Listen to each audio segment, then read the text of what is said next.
Okay. Hello. My name is Sophie McGee, and this year I was diagnosed with stage 4 brain cancer. And this is what my head looks like.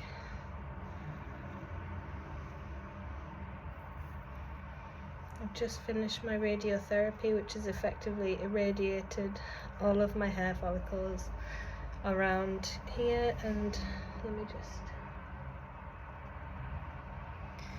So it's been a scary time.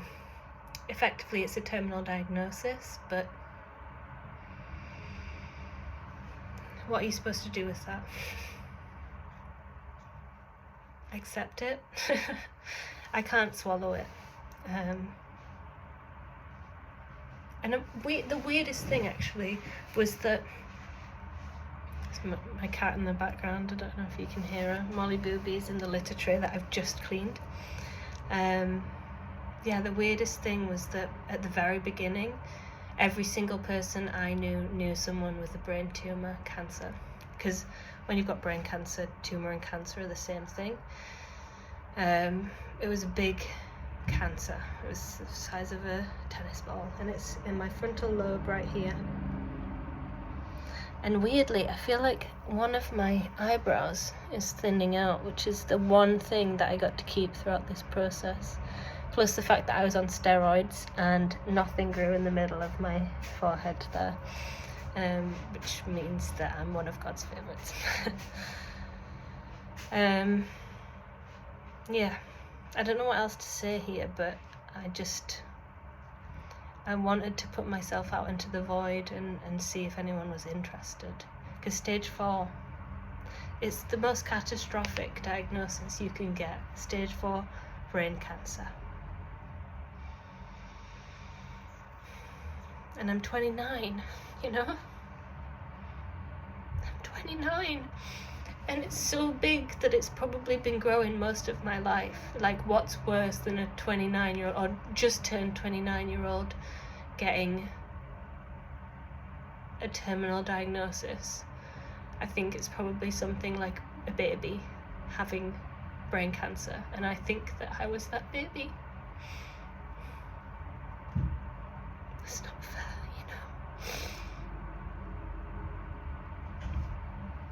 Anyway, this was vulnerable. And the one thing I kept doing was, throughout this whole process, I just did my skincare. And I don't know why. I think vanity is important to some degree, and I just look normal on the street,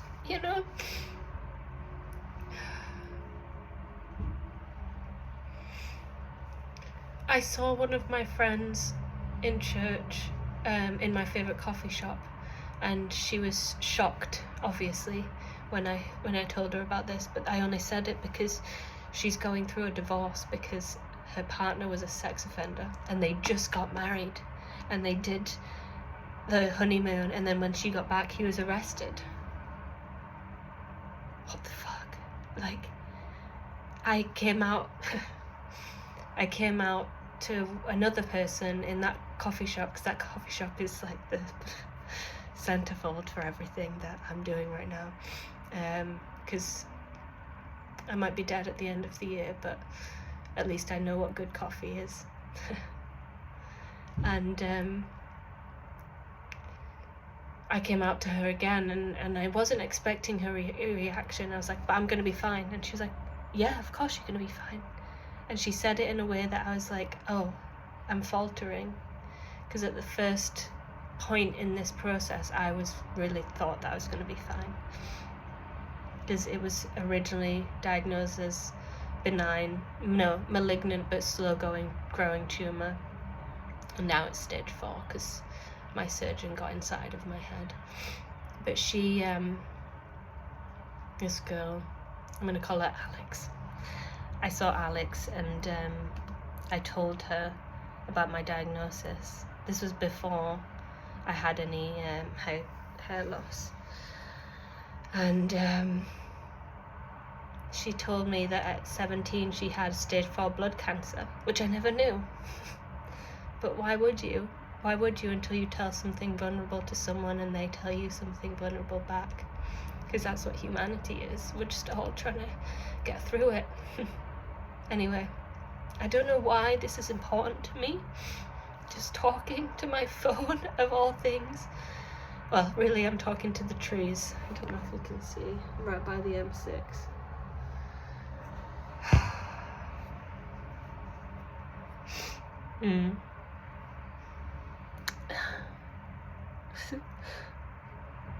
It just doesn't look as full as the other one. Am I crazy? Anyway, my name's Sophie McGee. And I have stage 4 brain cancer.